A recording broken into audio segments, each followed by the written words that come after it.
Hello ladies and gentlemen, and welcome back to Pillars of Eternity. In the last episode we met and recruited our final companion in this game. Well, final before the White March expansion set's contents, that is. There's going to be 3 more companions we can meet and recruit in the White March expansion set, but when it comes to the base game, the Grieving Mother, who is a cipher, is the last companion we can recruit in this game. So we got her in our party now, and so far she seems to be very cool and interesting, and also very useful character when it comes to battles and encounters and stuff. Judging from the last encounters we had in the last episode, and there was quite a few. And then before we entered the ruins of... what was this place's name again? So before we entered the ruins of Clîaban Rilag, we went to do a quick trip back to the Defiance Bay because I then remembered that there was one thing that we had to do regarding Eder's own personal side quest. We had to go to the Ducal Palace and find out more about his brother and his fate in the Saints' War, and then the clues we got led us to this one battlefield that is right outside of these ruins actually. And actually, let's just check out from here what we found out. Or what we didn't find out, rather, because we didn't really get that very satisfying answers here. So let's see. We were able to confirm that Eder's brother Woden fought for Raid Geras and had even met Waitwen himself prior to enlisting. But his actual reasons for doing so were lost. Eder will likely never know what inspired his brother to change his allegiance. So yeah, that's basically what we found out. And then we came to the Clîaban Rilag ruins, and we have so far explored almost explored this entire first level, but there's this one chamber here where we can't get to, and we haven't found a key to open this door, and we don't have Winky here, who most likely could have lockpicked that door open for us.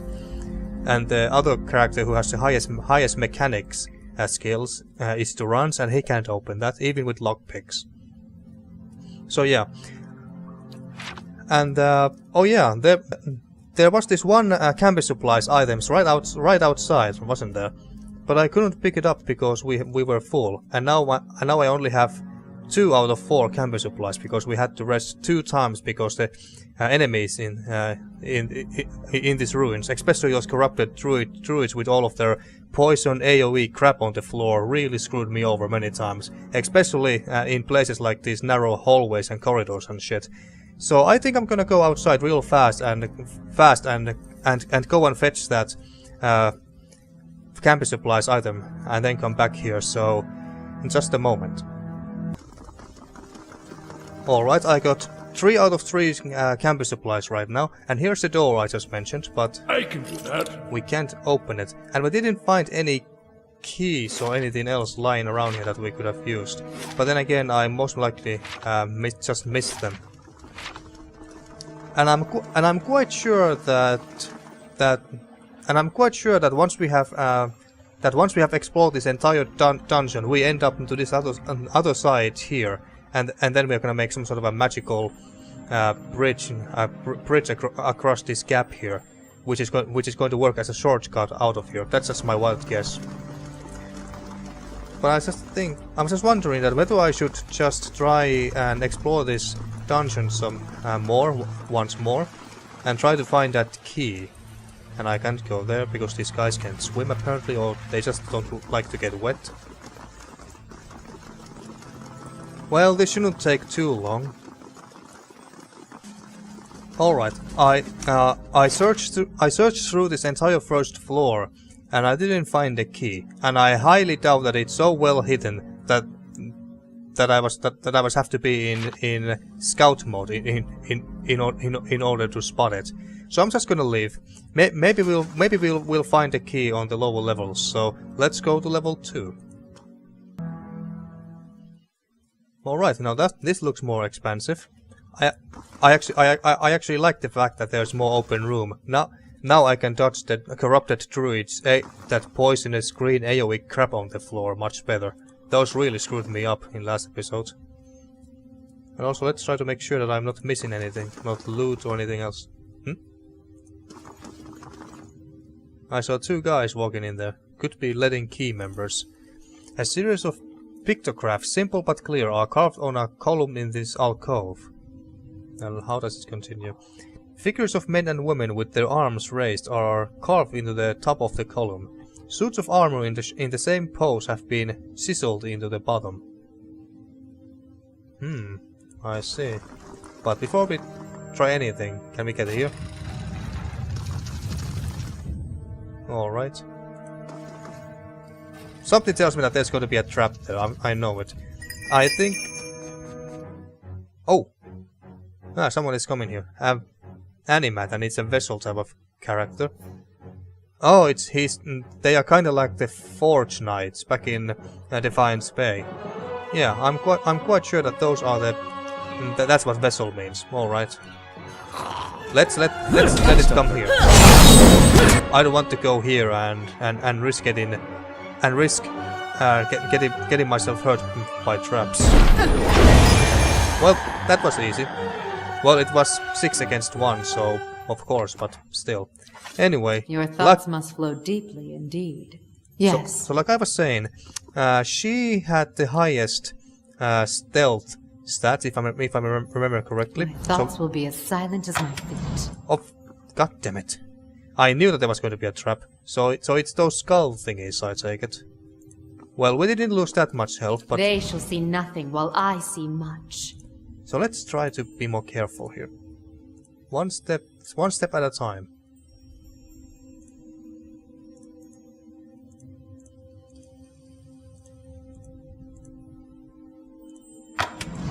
God damn it! I really can't. It looks like I really can't spot them before they hit me. That's going to be so annoying.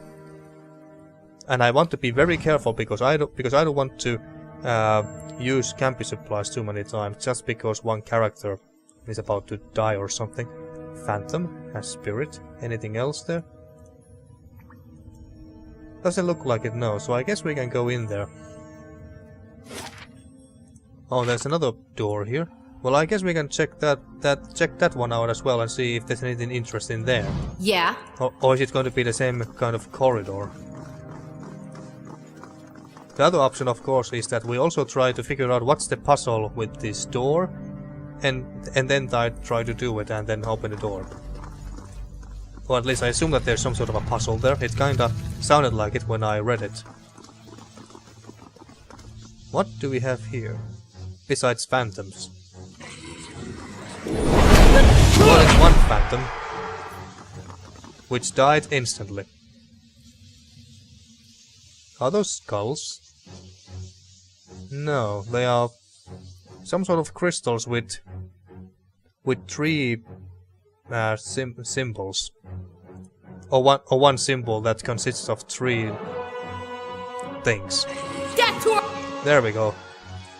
But I think that these ones are going to fall very fast. One shot it, and if I remember correctly, I gave Grieving Mother the sword that deals extra damage to spirits. Just say the word. So spirit shouldn't be a big problem. So what is this? Atra grows from a central pillar and seems to spill down the steps. Luminous X-shaped stones are nested within the rippling Atra. Alright. I feel so slow right now without the fast mode. Ah, one of those platforms again. Oh, maybe I have to. Oh yeah, there must be at least 6 of those platform thingies around this room here where the other 2 guys went. So maybe I need to send each of my party members one for each altar, and then once they are all in their positions, this door should open. Or that's just my wild guess. I don't remember this part from my first playthrough of this game. There's going to be a second one here, isn't there?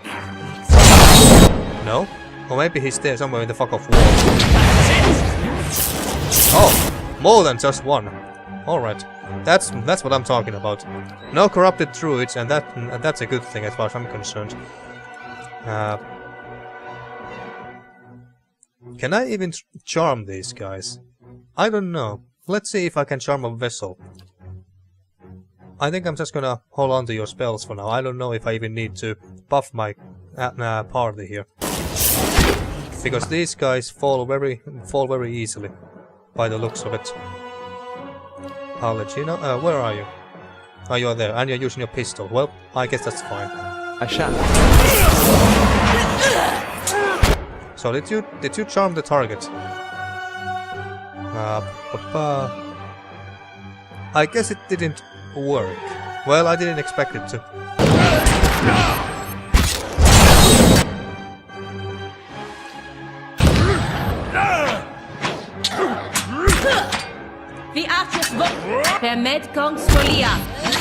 And give him to attack, please. Or maybe I should switch her weapon to crossbow.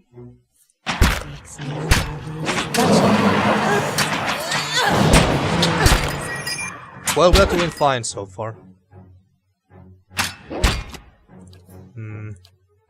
Knock this one down.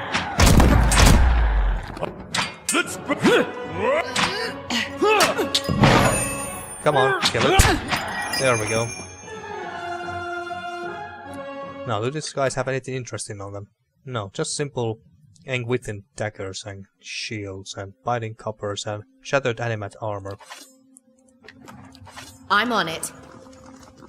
So yeah, oh wait, we can actually go in here. Alright, there's two ways where we can go to. Well, let's check this one first because, well, there's no door. Is that a big anvil? Holy crap! Yes, it looks like an anvil. This looks like some sort of a blacksmith's workshop. And there's 8 animate. And there's gonna be another normal animate. Alright. Focus on this one because I don't know how powerful opponent he's gonna be. I think I'm gonna send Prolvia here and deal with that one. And you hold on to your spell. Somewhere around here should be fine. Gary Mother, you are there. Alright, attack this one if you will. And you use that. Alright, good. Use your holy flames on that one here. And let's see. I think I'm gonna focus on this one before he deals too much damage. Well, Creepy Mother has been suffering quite some damage here. I need something stronger. Maybe you should switch to your sword, my dear. Crap.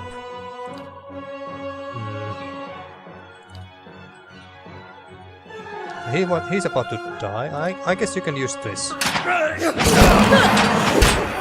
Wait, it got its full health. It got back to full health. Jesus Christ. I don't like that at all. I guess you can heal Gravy Mother just in case. And where are we? Oh, we are there.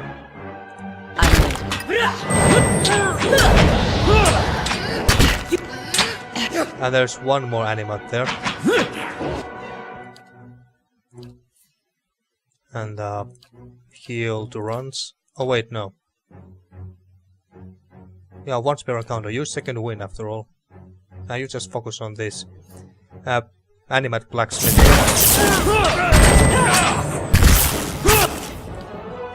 Maybe I should have used buffed all of us at the beginning after all.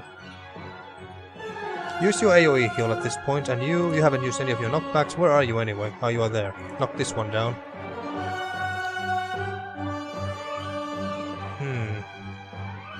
Use another of these missile spells of yours.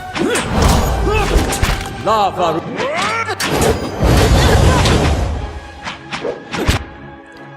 Knock this one down, maybe he dies. Yes, he did. Again.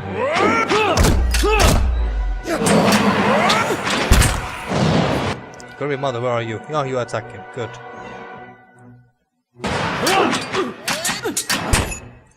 Can you do Holy Flames? No. No, you both have used yours. Alright. Well, at least heal to runs.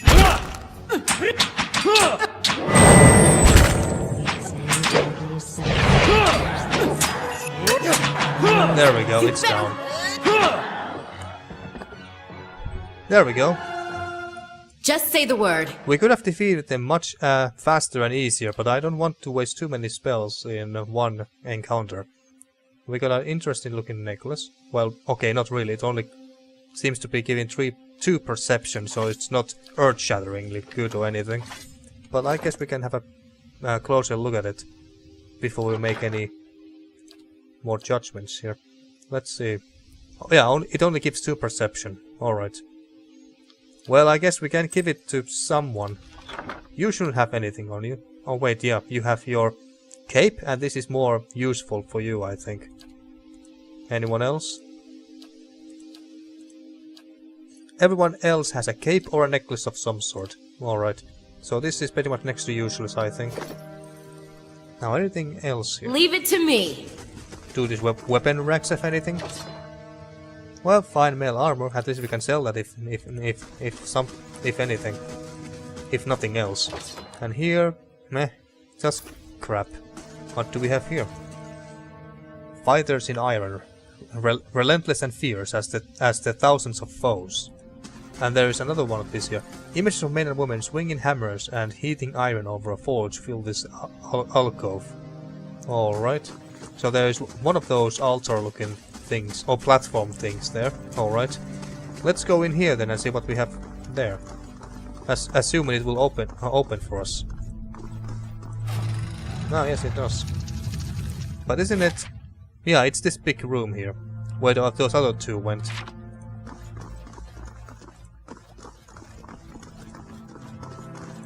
Oh, what do we have here? No, that's one very impressive looking Aitra statue. A man and a woman carved from lustrous Aitra pour the contents of a vase at their feet. Alright. Alright. Very impressive. Ah, rain blights. I don't like these blights at all. Just... Can we even knock them down? I don't remember, but we are gonna try anyway. I'm quite sure that you could charm blights, if I remember correctly, so try to do that. Charm this one. I don't think I need to buff anyone here. We just focus on this one, and I guess you can mark him.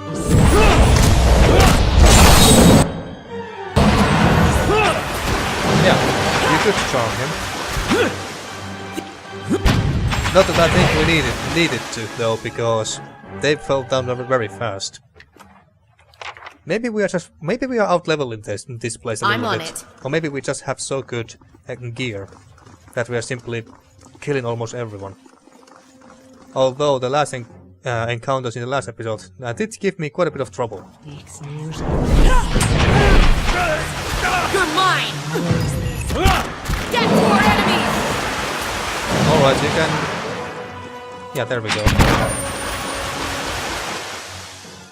Easy peasy. Hey. Didn't even need to micro... This is why you were traveling alone. There we go. Just say the word. Didn't need to do much micromanagement there. Is this... This seems to be luck, though. I can do that. No, apparently you can't. Lock difficulty 9, Tyrann's mechanics 4. And he's supposed to be our highest... or he's supposed to be the character with our highest lockpicking skills, so... Yeah, we're not doing very well in that department. If only we had Winky here, then that would be another story entirely. Now what do we have here? A platform or 2, I take it, at the very least. Will-o-wisps. And some animats, of course.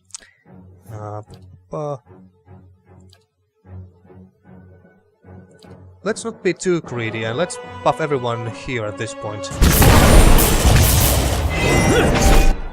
And then I think I'm gonna use this to heal everyone in line.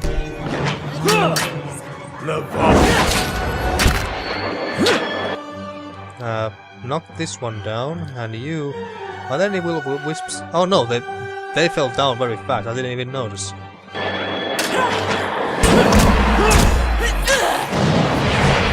There we go. Durance and Grieving Mother are not doing extremely well, but I think we can handle it. I'm on it. So we don't need to rest or anything just yet. Oh, there's phantoms. And Electric Aim and Moonstone. Oh yeah, I should try to remember use potions and such more often. Just say the word. Actually, let's eat and drink at this point. Why not? I'm ready.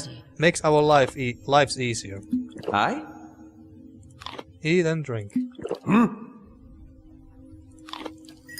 Oh yeah, you have nothing, don't you? So endurance, dexterity. Well, I guess we can give you this. Perhaps not the most useful type of food for you, but whatever. Do we have any more ale? Ale? Oh, well, ale. I was actually looking for beer, but ale, beer, meat. What's the difference, really? I don't know. Eat some egg omelets and an ale. Just say the word. Alright, let's take care of these phantoms before the buffs expire. Knock one down, and yeah, you do your things. Go somewhere around there, and you are using the blinding ability, whatever it was called again. Go to the front line, and I guess you can switch... Oh, I didn't want to do that. Switch to your pistol for now, because I don't think that you can get in there, because it's very narrow doorway. Well, not very narrow, but still.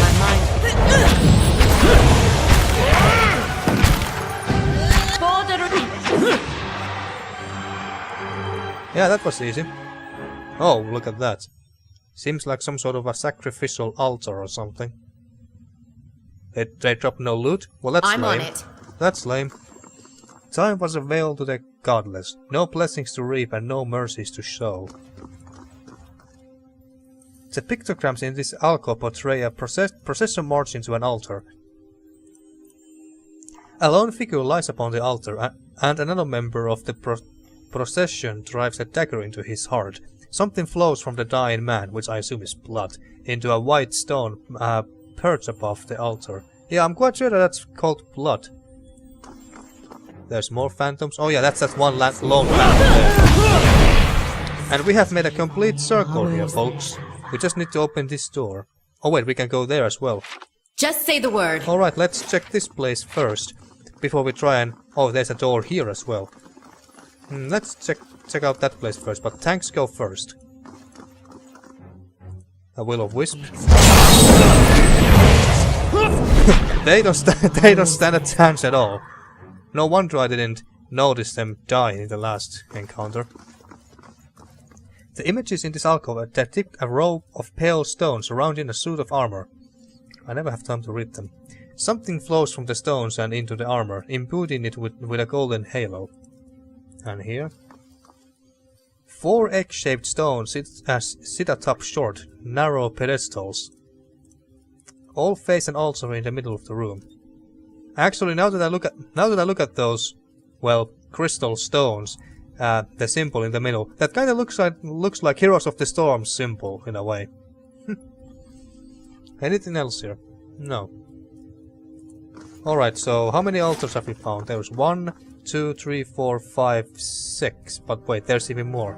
Alright, I'm not sure how to do this anymore. Or maybe it's just these altars. 1, 2, 3, 4, 5, 6. Alright, and we have 6 party members. Perfect. But before we try to do that puzzle, let's go here and see what we have here. Spectres and spirits. Alright. They fell down very fast. You're mine. Almost feel sorry for these spirits. I don't even need to do any micromanagement or anything here. Just auto attacking them will kill them. There we go, and take all the loot they have. Oh wait, were there some animats as well? I didn't even notice. What do we have here? A man and a woman, carved from Luther's Atra, pour the contents contents of a vase at their feet. Leaving their bodies to offer their souls and forsaking the weakness of flesh and enfeebling of bone, the barbarian godless succumbed at last. Alright, and what do we have here? Oh! Engwithan Key. I wonder if this is a key to that door on this level or in the first one. This multi-faceted piece of crystal has been cut and polished to perfection. Alright.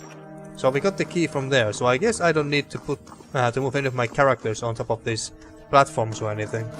And I thought that there was going to be some sort of a puzzle to solve. But I guess not. Assuming this key will go to this door. Yeah, it goes.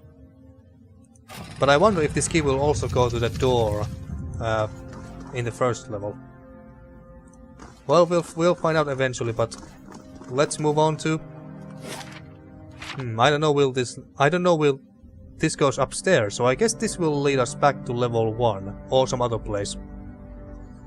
But I wonder, should I... I wonder if I should rest here. Well, let me save the game at the very least at this point. Alright, saved my game there, just in case. Now, let's go up. Alright, are we... Oh yes, we are back on the first level. Alright, so I was right.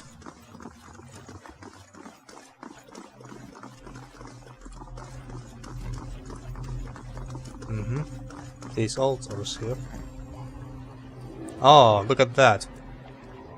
Another one of those strange devices. Just like back at the very beginning of the game, and on that tower in Heritage Hill. But before we go there and try and do anything with that thing, let's see if there's anything else we can pick up. What do we have here? You hear running water and see a small stream that carves its way into the mountain. Inspect the stream. A shallow bottom flickers and wavers just under the water's edge, but as you look toward the tunnel, the bottom disappears into darkness. From here it's impossible to tell how deep the stream is. Alright. However, a faint light plays along the walls of the tunnel. The echo of rushing water suggests that the tunnel and stream continue for quite some distance. Well, let's not jump down there or anything just yet. And something tells me that we can make some sort of a magical bridge or something across that gap. Now, what's going to happen?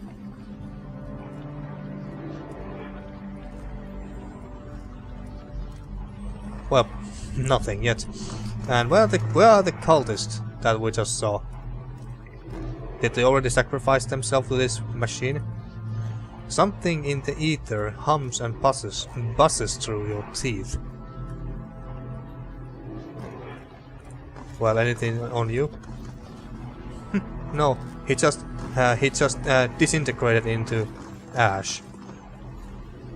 A haze of essence lingers over the body, a faint and insubstantial as a dust plume in a rider's wake. Yet as you draw closer, whispered instructions echo in your ears, and anticipation warms your blood. In a vision you see the same stone machine you approached moments ago, but from a different height and angle, as if through different eyes. You had heard rumors that some of your brethren were sent here months before, yet you see no sign that anyone has been here. In fact, the cobblestones are covered in a fine layer of dust, ash. You know suddenly what this will cost you, and you are ready. The orders were clear. The effects of the machine in Clîaban Rilag were wearing off. A child had been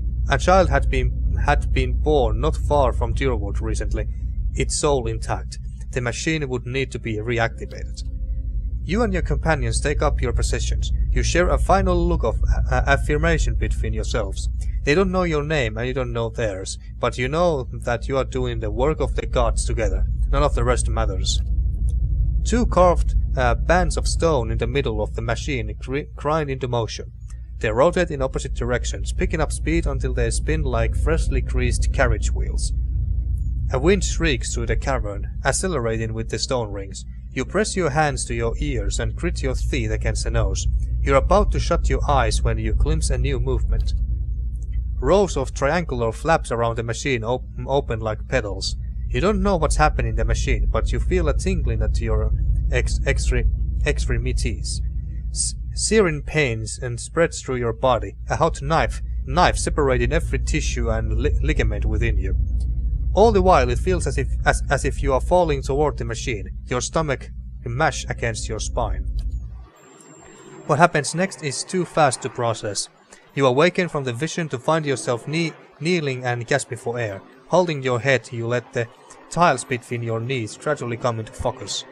As you catch your breath, you remember the strange scene you saw outside in Silan's Liz, which is the place where we were at the very start of this Let's Play, where several roped figures fell amidst a hole in Biowac.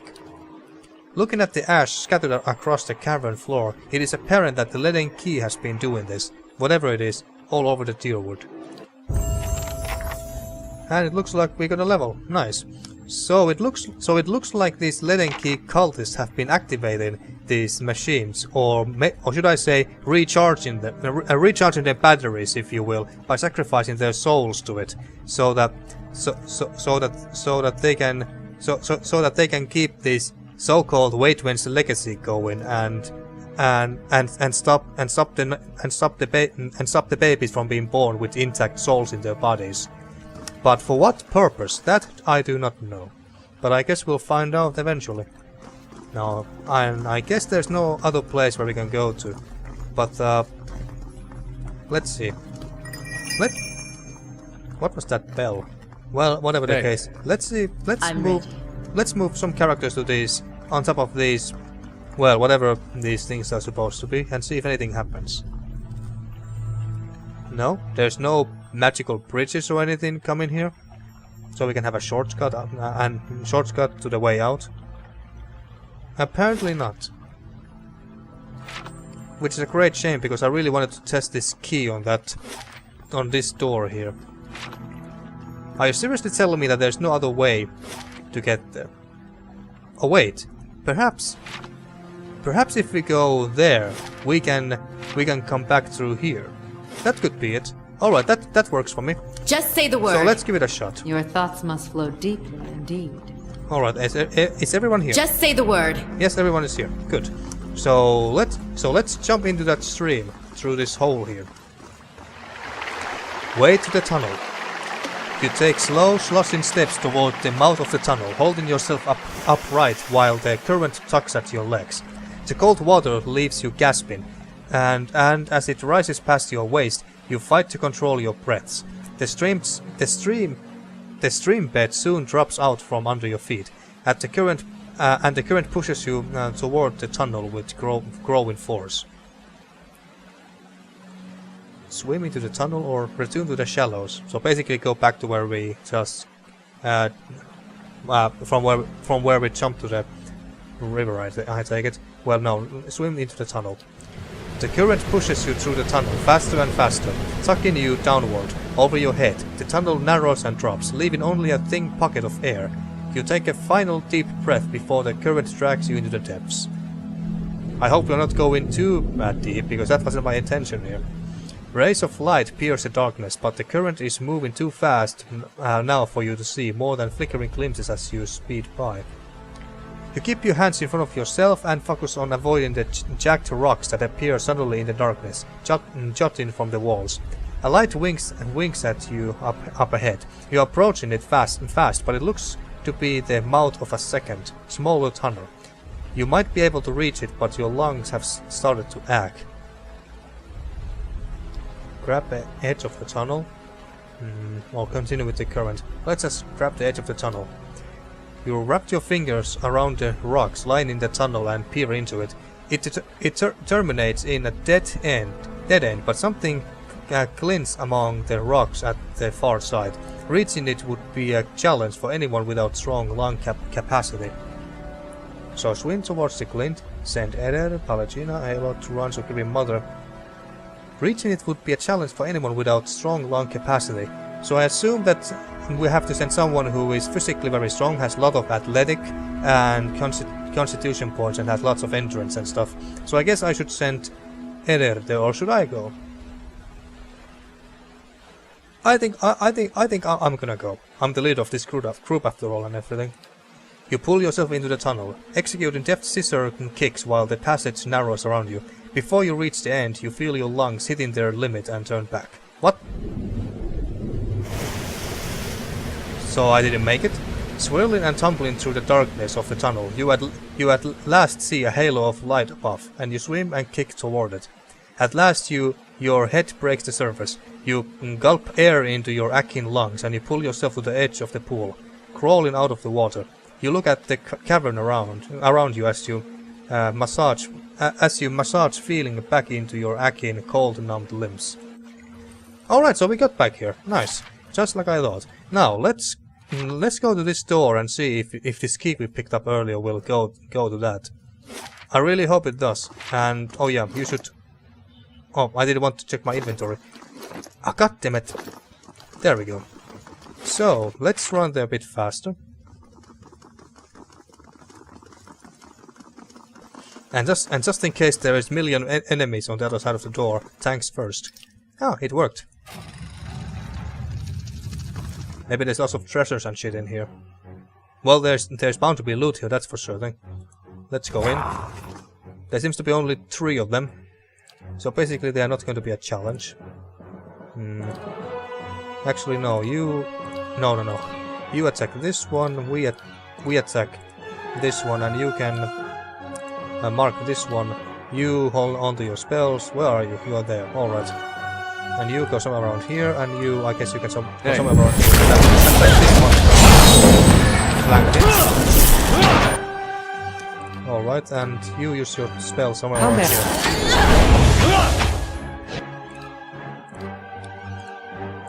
Knock it back. Easy peasy. Must have cracked more skulls than I thought. Alright, and... Well, there's not much loot to be... Oh! Tiny animate. A pet? We get a tiny animate pet? And Sura's supper plate, which is a small shield. Fuck yes, we're gonna pick that. Hungering always for nations and gold, they were ruthless and fearless. Alright. Now, let's take a look at that shield. And also that pet, which I think I should bring out and see what it looks like at the very least. Now, where is the shield? Ah, here. Let's bring our pet out at first.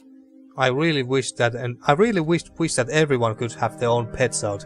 But then again, I guess that would bring too much cluster, and you know, too much cluster to the battlefield and everything. If there's like 6 more small pets here running around, and there he is. But my space piglet is still much better. I love my space piglet. So I think I'm just gonna put out my release my space piglet again and just put this back to the stash, because I don't really care for that. I think I should put these guys there as well. Yeah, I think I'm gonna actually no. Let's just put the dragon here. But I'm gonna hold on to this piglet a bit longer. Now let's see what's this shield. And I really hope that this is better than Eder's door. So let's see. Large 16 deflection, only 8 deflection, so not very good. -8 accuracy though and grants bash. Yeah, it's just basically deals some crush damage, nothing too interesting. But retaliation, 16-10 pierce damage. So this is not too very good either. Fine, +4 shield deflection, so this is 12 deflection in total. Stolen from the table of Ochre Matrons Sura by Ferron Dulka after he infiltrated her compound to assassinate her. Sura's supper plate became the assassin's running joke. In the moment of his triumph, Ferron pulled the iron blade from under the matron's lifeless head and held it up like a shield. Thinking himself quite clever, he took the plate and several of Sura's utensils, whatever that means, to a local blacksmith and had a shield fashioned from them. The sharp blades protruding from the front of the shield proved an excellent deterrent against foes at close range, and Feron took to wielding it regularly, until he lost his shield, his arm and his life to Sura's daughter. Karma is a bitch. But I wonder what happened to that daughter, I wonder. So I think I'm gonna give this to Brolvia.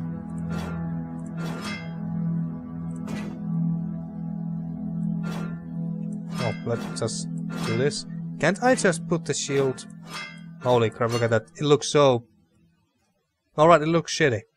I was expecting it to look a bit, well, more badass, but... Heck, it doesn't even look... It doesn't even look like a shield to me. It just looks like a simple plate or something. Yeah, I'm not impressed. Not one bit. I might even just sell that. Just because it just looks like crap. And it's not really that amazing anyway. So I just might as well sell it, even though it doesn't have much value, and I can see why. Even if it has yellow backgrounds and crap. But yeah, I think that was everything we needed, but let's make sure. Alright, I saw a vision of the Leaden Key agents surrendering their souls to the Engwithan machine in Clîaban Rilag. They performed the same ritual I witnessed outside Siland Liz, which means they must be doing this all over the Dyrwood. The thoughts of one of these agents suggested that they were there to ensure that infants in the area would be hollowborn. Yeah, I thought so. And I guess that the next logical step we should do is to go back to Defiance Bay and go meet Lady Webb and let her know what's going on. Just say the word. Maybe she can tell us more about it, and maybe give us some more hints where to go next or what to do next. Because I don't think we have any other side quests or anything we can really do at this point. I think we got one or two quests in Twin Elms, but that's quite far away, and we don't have any other reason to go there yet.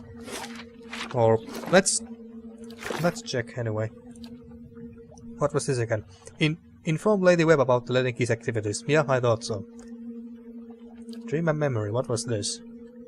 Learn of the Grieving Mother's past. Alright, so this is Grieving Mother's quest. When I first encountered the Grieving Mother on the road, I experienced a dream, or was it a memory, of childbirth. Perhaps the Grieving Mother herself can explain what I saw. Well, I guess we can ask about that later. Oh yeah, and damn it, I forgot to check whether Seeds of Crankhold is White March expansion set stuff. I forgot to check that. I really should do it before I go there. The Child of Five Sons, that's Palagino's quest, The Long Hunt. Both this and Satis Sakani's quest leads us to Twin Elms. The Master Below. Oh yeah, this Endless Path thing. I really should do this as well. At least the first few levels or so. They should be very easy for us by now. Yeah, the same thing. And that's Durance's personal quest. And there's also this bounty, but that's also in Twin Elms, if I'm not mistaken. In Elmshore. Well, that should be very close to it. Alright, but let's go back to Defiance Bay. Oh wait, I just remembered. Didn't we have a visitor? Prestigious visitor, leaving in 6 days, 7 hours. Oduna Furgest, a hero of the Saints' War, has arrived at the stronghold. She has asked for an audience with you. Oh yeah. Well, there is still 6 days and 7 hours left before she leaves, but let's go back to my stronghold for now and give her that audience she's asking for. Now let's see what she wants from us. Time to bring out the bedrolls, I think. I'm impressed. Highland payday, and we lost 1100. All right, and it sounded like these people wants to sleep. Oh yeah, let's check out these new buildings we have built here, like this chapel. And did we build the artificer's shop or whatever it was? Well, we can also check out those. Oh, that's the cleric, our hireling. So let's check out our chapel. Alright, looks simple enough. May the gods guide and protect all who seek their blessing. Alright, it doesn't say which god it is, but chapel priest. Let's see Good day, stranger. Let's see what you got. Greetings, my lady. I thank you for restoring our chapel to its former glory. I am certain the gods look favorably upon you. I have gathered what scrolls I could find. Perhaps they can be of use to you in your travels. Let's see what you got. Well, you haven't got much. Scroll of Valor. Plus 15 accuracy for 15 seconds. Not that very good. And I certainly wouldn't say that it's... Well, it's not terrible, but I wouldn't really say that it's worth over 1 grand. What about Scroll of Paralysis? Paralyzed for 6 seconds, or area of effect. And it paralyzes its targets for 6 seconds, and when they are paralyzed, target can't take any action. Their dexterity is set to 0, and their reflex and deflection are reduced by 40. Override, stunned, stuck, and prone. Well, this sounds very fucking good, actually. Much better than the Scroll of Valor, and yet this is still so much cheaper. And while we are here, we might as well sell all our crap we don't need. We don't need this. Oh yeah, and I wanted to save this for Kana. And yeah, we're gonna sell this as well because it sucks. Anything else we have here? Nope. But in our stats we got quite a bit.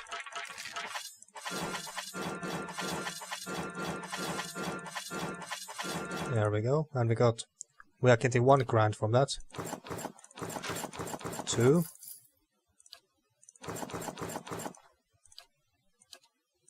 Uh, 2,800. Alright.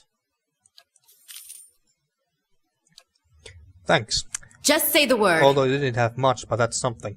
And now let's see what the other place was that I have constructed. I must say, I'm impressed. Yeah, you should be. So, what was it? Tangled wires and broken gears litter these wooden boxes. Let's... Why was that green? Oh, it was the hireling payday thingy, I think. What are we building now, anyway? Artificer's Hall. Oh, so we're just building it. But it's gonna be ready in 9 hours, so it's very soon. Yeah, I think that was pretty much it. Maybe we should go and visit Warden's Lodge real fast and see if he has any new bounties for us to collect. Alright, Warden Fergan. How do you do? You got any new bounties for me? He shakes his head. That's all I have on offer right now. By the time you have claimed those, I ought to have received word of more targets. Alright, so I need to get that one more bounty we have in our quest log right now from Twilm Elms, or was it Elmshore, but whatever the case. So we need to get that. Alright. I must say, I'm impressed. Yeah, you can stop saying that. Flattering me won't get you nowhere a lot. But anyway, like I was about to say, I think I'm gonna go to Bright Hollow and rest there, so that to get to runs and Green Mother back to shape. Oh, and even I seem to have lost some health there. You see that little grey bar there, right there? And I guess I could level as well. But yeah, let's first go and rest. Oh, well, this is new.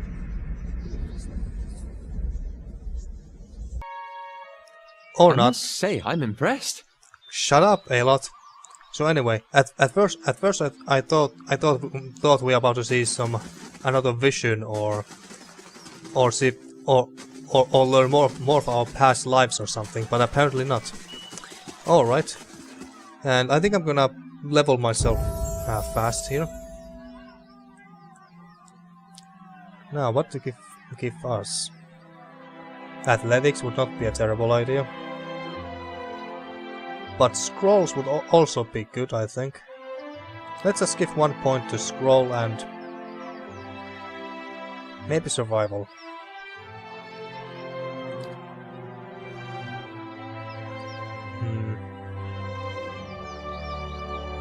Yeah, let's go with this. Now, what can we get? Sworn Enemy. So that's the same ability Palagina has. Wouldn't be too bad. Zealous Charge. Inspires the Paladin and all nearby allies to charge fiercely into battle, increasing their movement speed and disengagement defense. Cannot be active with other Zealous auras. So this is a different aura entirely. This would be very good if it wasn't for defense when disengaging. If it was plus 15 defense in general and beyond all the time, then it would be awesome, and I would even pick it. But like this, I don't really care for it. Hastening Exhortation inspires urgency in one of the Paladin's abilities, increasing his or her attack speed 3 times per rest. Allied target plus 20% attack speed for 33 seconds. This sounds very good and interesting. Rightness Soul. The Paladin's pure soul resists all invading forces, granting a bonus to defense against poison and disease, as well as the Charmed, Dominated, Frightened and Terrified effects. These effects also have their durations reduced by 5 seconds. Sounds very good. Very good. But I don't think we need to really worry about any of this stuff. At least not on normal difficulty. Coordinated attacks. The Paladin fights in perfect synergy with the closest ally attacking the same foe, providing the ally with an accuracy bonus. This is very good as well, but I'm quite sure Paladina has this as well.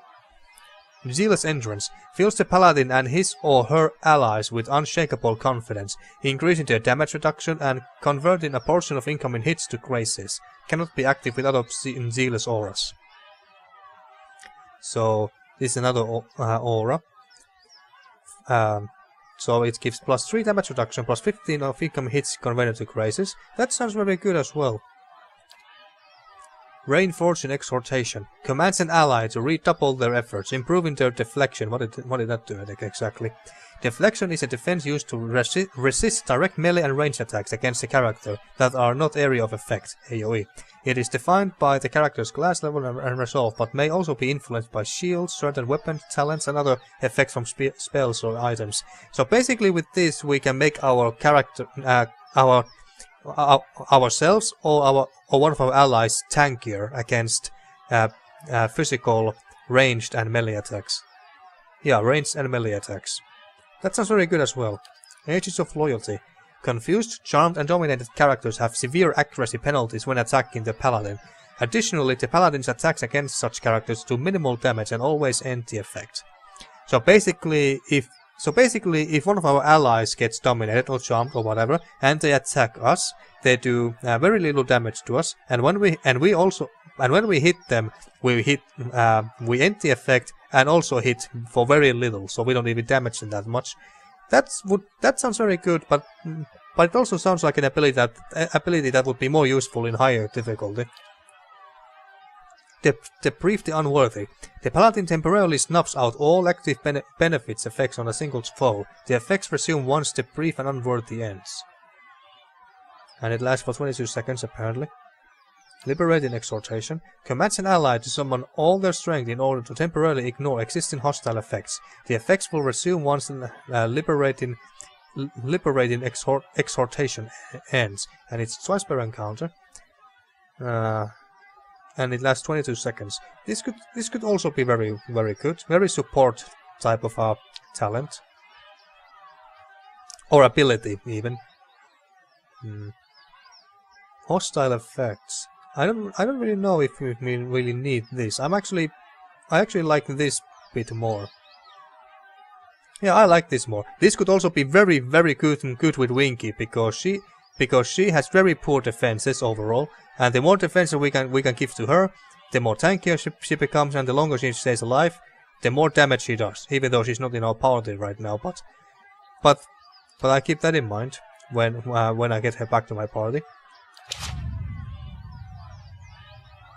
Speaking about Winky, didn't I send her to an assignment? Where can I see it? Busy, yeah. So she's busy with to the waterline assignment I gave her. I think it was in the last episode. Alright, and I can't hire more hirelings. Why is it only 8? I don't know. But whatever the case, now finally let's go to the fortress and find that, well, whatever the person's name was who wanted the audience with us. Alright. Now, where is she? Oh, it's Got a moment? Would appreciate a chance to talk. Yeah, I can spare a moment, but just a moment. Welcome. You got anything? Interesting. Nah. You haven't got nothing, and you got all this crap that I sold you a long time ago. But well, we can buy at least one more canvas supply, so we are full on those. And hammer and sizzles are always useful. And I don't think I need potions, and I want to save some money anyway, so we're just gonna buy these. There we go. Now, what did you want?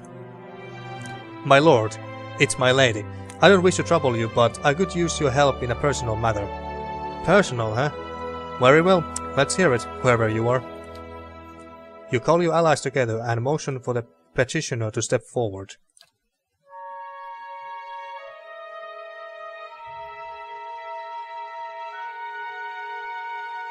So, what did you want?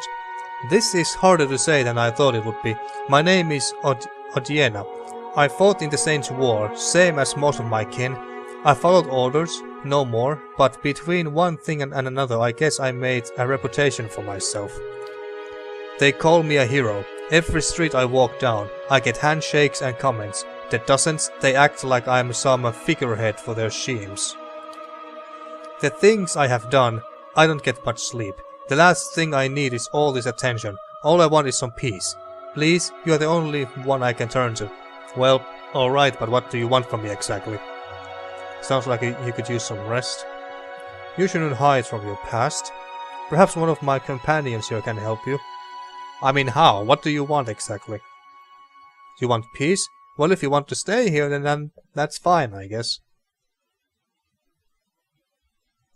But anyway, what should we say? You shouldn't hide from your past. I guess that's something what my character would say. Yeah. It's not so simple. I don't have a choice in the matter. Every day, people remind me of the things I have done. Things I'm still not sure were the right things to do. Well, it would help me a lot if you told me what those things were. Killing people? Well, that's what usually happens in war. Tough it out, you are not alone in this. You're upset that people praise you. You are an ingrate and a coward. But I would still like to know what she's exactly talking about. I assume that she's talking about killing people in war. You're upset that... Yeah, let's go with the cruel option. You're upset that people praise you. You're an ingrate and a coward. Maybe. I suppose that's answer enough. In any case, thank you for your time, my lady. Odiena's impassive expression doesn't betray any anger or resentment. She bows her head curtly and turns away. Your stronghold has gained -1 prestige. What? Well, damn. Well, crap. Odiena Furgest leaves the stronghold. Furgest? Wasn't that the name of our warden? Or maybe they were just, or maybe they are just very similar, and I just confused them all together. But it looks like Eder and Aloth got enough experience from that, by standing there doing nothing and just watching us talk. Actually, do you have anything new for me, Steward? I trust all is well, my lady. Please let me know if there's anything I can do to help. What is the state of the keep? I have to say, my lady, you have done an impressive job of restoring the keep's defenses. I don't think a mouse could sneak past the walls. Yeah, that was my intention. Not to let many mice or rats get inside. Big or small. Well, on to business. Alright, so you have nothing new to tell me. Alright. Well, we have lots of security, alright. But not as much prestige. When we are losing 3 from hirelings, but I don't really care about this prestige thingy. They don't like us? Well, that's their problem. Anything here? Oh, Artificer's Hall construction completed. Alright, so I guess we can go and check that out. But before that, let's see what we can give to Eder and Aloth. You still look dumb with that helmet, though. Oh, damn it, I wish I could just, hide it completely, but... I was so sure that there was a button or something where you could hide it, but... Or maybe it's in the options menu. I should check that out, but anyway... first... There's not really anything where I want to give any points to. Maybe athletics. Well, I can't give any points to athletics now, but maybe in the next level if I save this. So let's just go next. Now fighter abilities.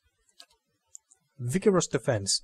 The fighter becomes fiercely determined to deflect all incoming blows, dramatically increasing all defenses for a short time, and it's once per encounter, plus 20 all defenses for 15 seconds. This sounds very good for a tank, but what I'm questioning is whether this is something that, whether that is something useful for us right now. I mean, he's very tanky already as it is, so I don't think he exactly needs more.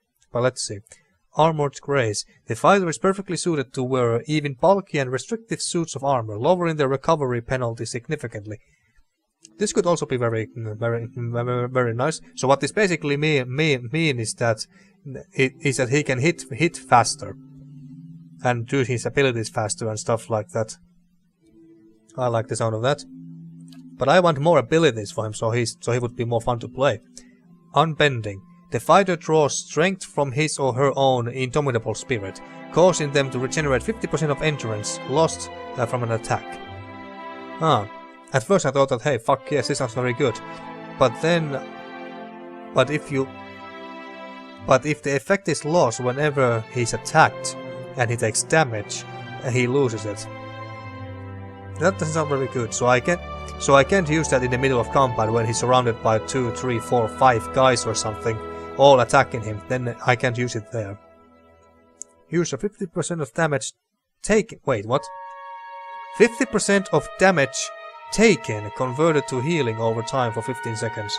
Wait, 50% of damage taken, causing them to regenerate 50% of endurance lost from an attack. Oh wait, I completely misunderstood that. All right.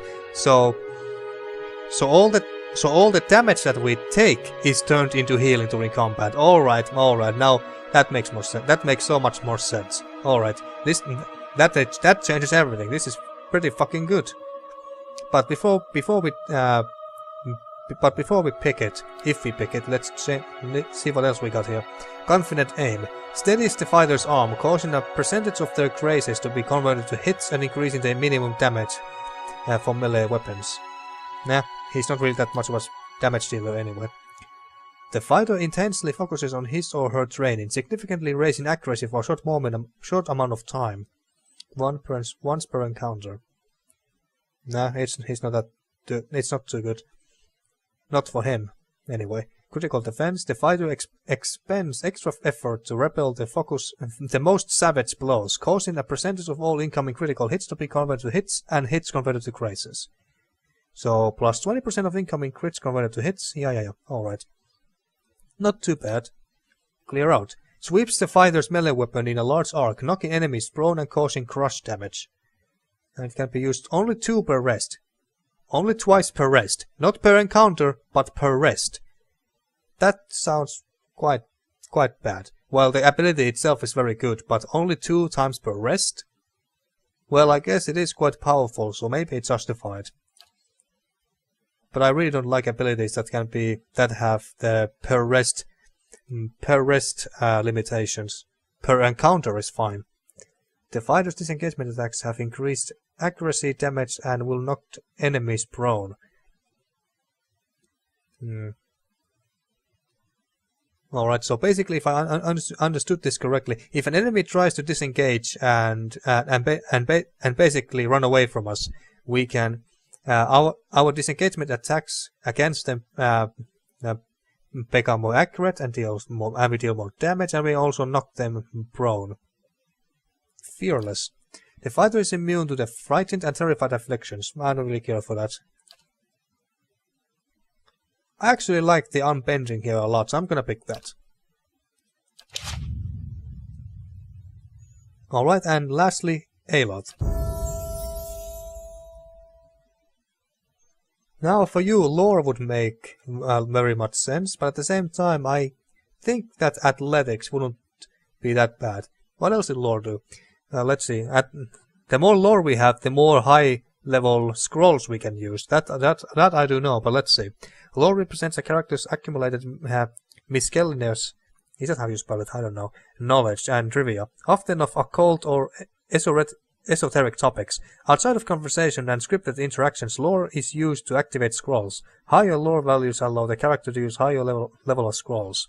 Alright, so 10 is quite a lot already, so I don't think we really need to put any more lore at this point anyway. So I think I'm gonna put more to athletics, just so that he can take a bit more punishment in combat. Alright, we got lots of new spells here. Well, what do we have here? I don't think we could pick these last time. Arkemur's Wondrous Torment. Drains the target's resolve, intellect and perception, creating 2 less powerful versions of the target that jump to nearby enemies when the first effect ends. So wait, what? Drains the target's resolve, intellect and perception, alright. Creating 2 less powerful versions of its effect that jump to nearby enemies, alright. So we basically make copies, two copies or clones or mirror images or whatever you want to call them, of one enemy, and then those mirror images will attack the enemies. That sounds very good. Very cool. And we can pick 2 spells. That's good to remember. So 4 target, minus 10 resolve, 10 intelligent, 10 perception for 13.5 seconds, accuracy plus 10 versus will. Alright. Sitzol Spirit Lance creates a spike of pure energy force that deals pierce damage and causes a foe-only blast explosion like wands do. Cast a summon weapon Sitzol Spirit Lance for 60.8 seconds. That sounds very awesome. So we can do pierce damage, and it causes a foe-only blast explosion, which means that even if our allies get caught in it, they won't get any damage from it, like wands do. I might pick this, just because it sounds very cool. Lenkrad's Safeguard.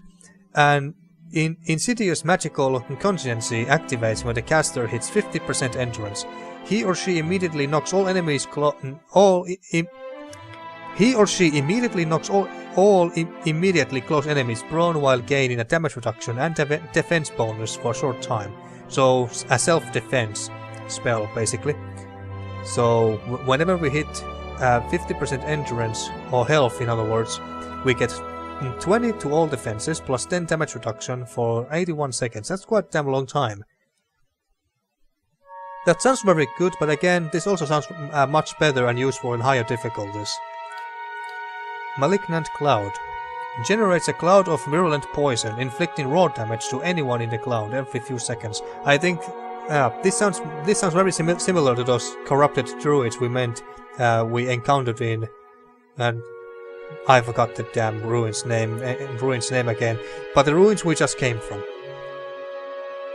But it doesn't sound too interesting, but it does raw damage, and raw damage is a type of damage that completely ignores armor and damage reduction and all that stuff.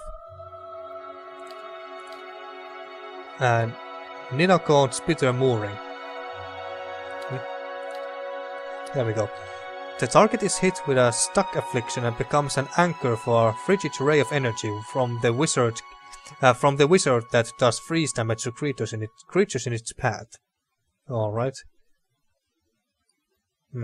Alright. Torrent of Flame. Instantiate. How do you spell that? Instantiates. A terrifying inferno of flame around the caster, inflicting burn damage to everyone nearby. Alright. So it AoE. So it does pretty much. So it does a hell of a lot burn damage in AoE. But I would like to know what's the range of this thing. And it also deals damage to everyone nearby, which also includes our allies. So that's why I'm not a huge fan of this. Wall of Force creates a permeable barrier that inflicts crush damage and hobbles enemies when they pass through it, but leaves allies unscratched. Alright, so it only affects enemies. Good. So it deals very little crush damage, but they are hobbled for 27 seconds. Meh. And lastly, Form of the Helpless Beast.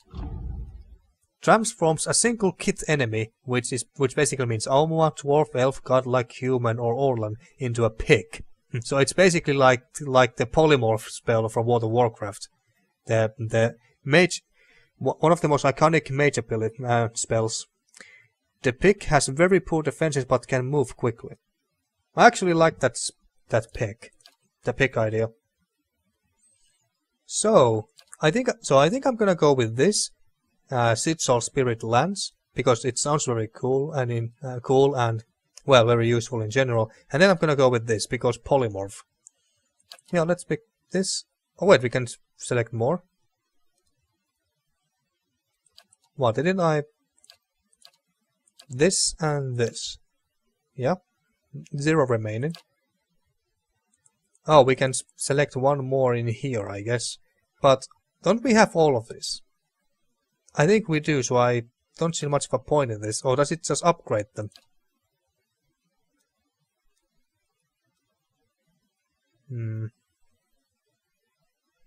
It doesn't really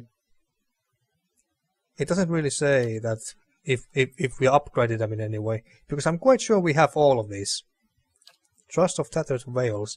A quick strike of Crushing Force, deal a little damage while having a high chance to disrupt enemy spellcasters. Well, I guess we can take this. This sounds useful. So let's take these. Alright. Now, as for what we should do next, well, before we end this episode, I think we should go to Defiance Bay and have a little chat with Lady Webb again and tell her what we witnessed in the ruins we came from. So yeah, let's do that. What's this? To the waterline. Oh yeah, Winky. Oh wait, what? So is this still going or? Winky is assigned. So yeah, it's still going, but what is this? Fellow of Saint Waitwen has arrived, seeking employment. He was nearly set up by brigands on the road, but your patrols intervened. Alright, I'll check him out later when we get back to the stronghold, but he's basically just going to be another hireling. More special hireling, if I understood correctly. Alright, but now to the Lady Webb. Oh, yeah, I forgot. I forgot to check the damn Artificer's Hall that which we constructed back in our stronghold. But we can do that later. But what can we build? What should we build now? What do we have left? Botanical garden. So basically we just get random plants from there. Not too interested. Forum. We get intellect bonus upon resting at Bright Hollow. All right. Dungeons, library. We get lore bonus. I'm not too interested in the lore bonus, to be honest. So we have basically 3 things that we can still. Oh wait, 4 things that we can still build. It's 4, right? Yeah, looks like seems to be 4. Maybe I should now just construct the dungeons, even though it's very likely that we are not going to use them at any point. Or what I mean to say is that we are not gonna spare anyone and then just lock them up in our dungeons because we kill everyone because we are Bleakwalkers and that's how we roll. So whatever, but might as well just build it because why the hell not? And it's finished in 2 days. Alright, now to Lady Webb. Okie dokie. I got some news for you, Lady Webb. How fares your search? There is something I can tell you about the Leaden Key's operations. Well, let's hear it. The Leaden Key is manipulating a group of Engwithan machines that span the country, and it seems to be causing the Hollowborn epidemic. I had feared they might be involved in Widewind's legacy. It seemed too extreme even for them. How naive I've been. Waitwin's legacy, that's how it's spelled, and not Waitwin, but whatever. Please continue. The Leaden Key's conspiracy is clear now. They have used Engwithan technology to engineer Widewind's legacy, and they want people to blame Animancy for it. As we speak, the Duke is holding hearings in the palace. He is listening to arguments for and against animancy.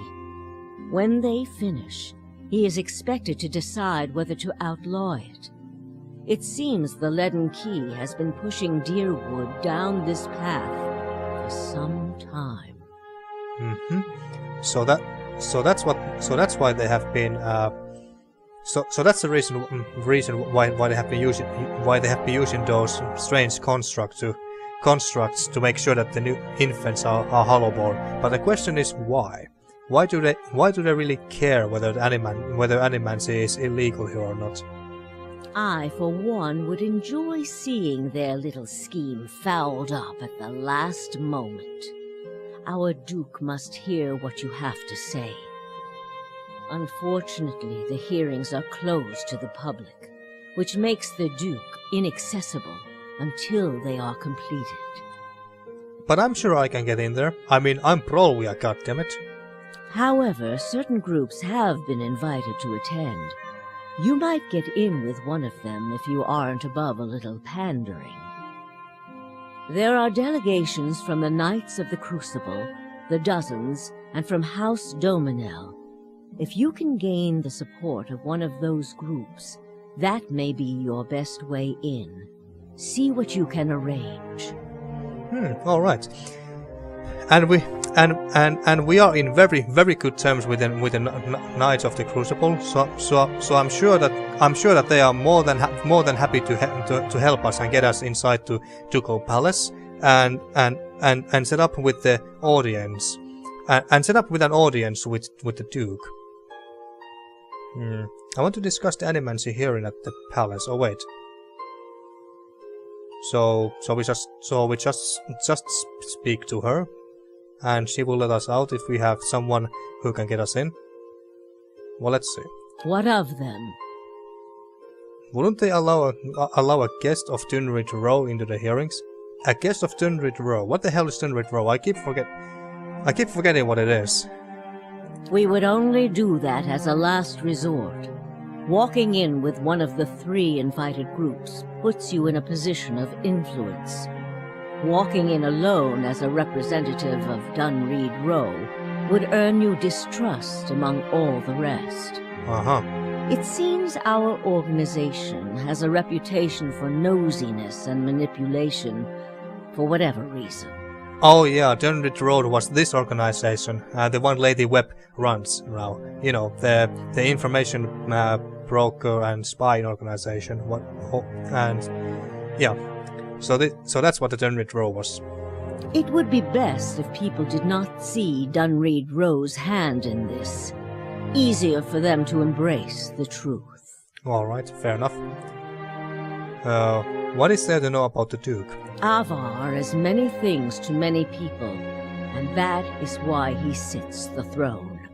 To the frontiersmen, he is one of their own. To the patriotic, he is a sole descendant of Admeth Hadrit. To the nobility, he is from an old and established family. All of these are half-truths or exaggerations, a tale he has spun around himself. The man behind the tale may not be the greatest mind in Dyrwood, but he knows people. He knows when they are sincere and when they lie. He knows when they are strong and when they are weak. The other matters he leaves to me. Outwardly, he prefers to come off a bit of a simpleton. Don't be fooled. Before he was a duke, he was a trapper, and an excellent one at that. By a trapper you mean something like a ranger or hunter. Well, alright. Farewell, I guess. And now Palagina got a level as well. So let's see.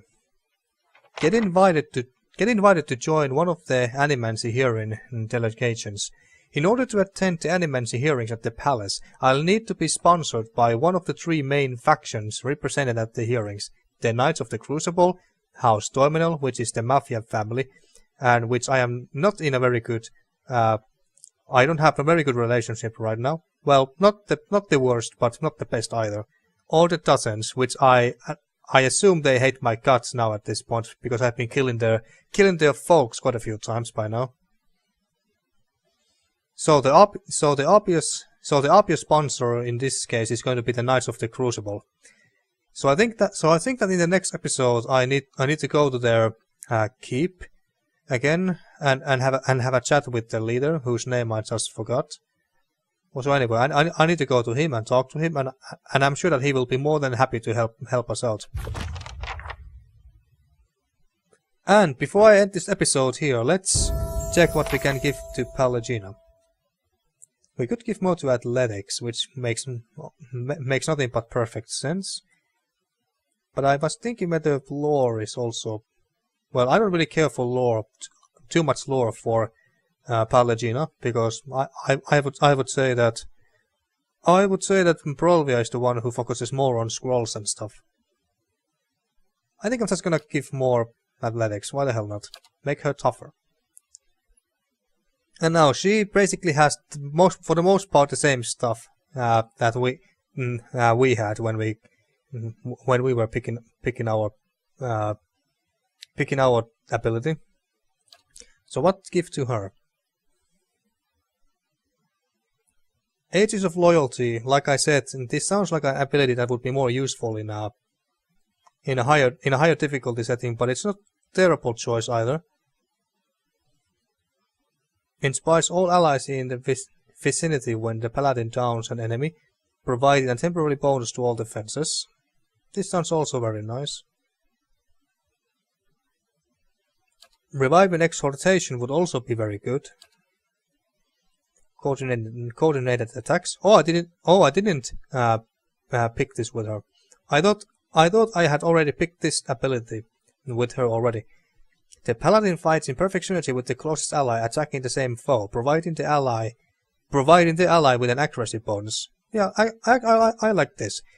I think that Brovia and Pallegina work as a duo very well. And this would just make their cooperation taking down one foe even better. So we are gonna pick that. Taxes collected. Lost 180 copper to bandits. Earned 685. Alright, so and our money situation now is... Oh, to the waterline completed. So... And let's see, what was this about again? A Rawatai merchant ship was sunk by Aduran pirates off the eastern coast of Raid Zeras.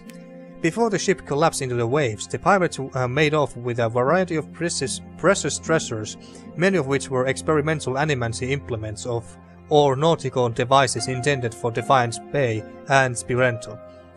The concerned would-be recipients of the cargo are discreetly inquiring about potential help.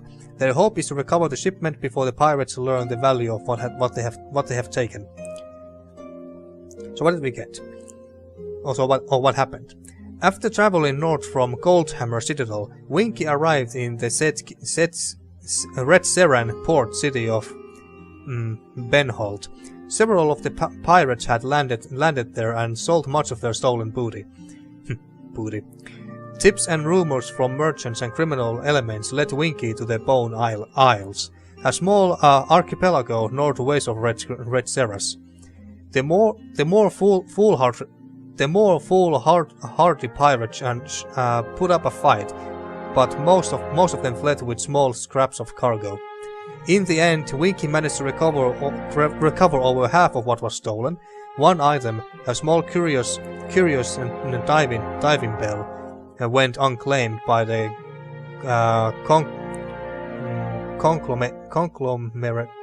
conglomerate. No, I don't know how to spell that. Conglomerate of merchants that had paid for the recovery. Alright, so we got a nice amount of experience. Well, not a whole lot, but something. Money. You know, it would be nice to know how much money exactly. And... Ivera's diving helmet. Look at that. Kind of reminds me of Bioshock. So, plus 20 defense against poison attacks. Plus 35 defense against dragon breath attacks. Interesting.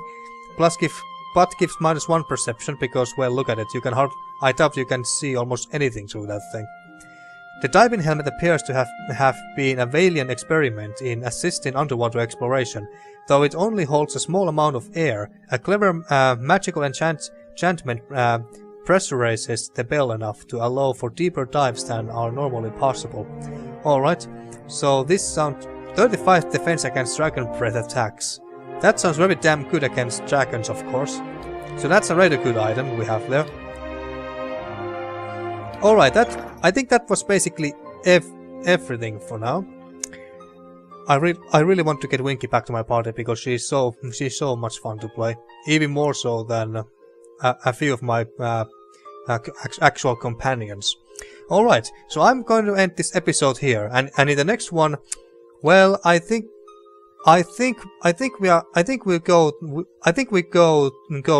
go straight to the Crucible Knight's keep and talk to their leader and ask if he could help. If he could help us by getting us to the palace, so we can talk to the Duke, which I'm sure he's more than willing to do. So yeah, that's what we're gonna do next time, to the Crucible Keep, and possibly then go and talk to the Duke straight away. So that's for the next time. Now then, thank you for watching once again, and see you next time for more Pillars of Eternity.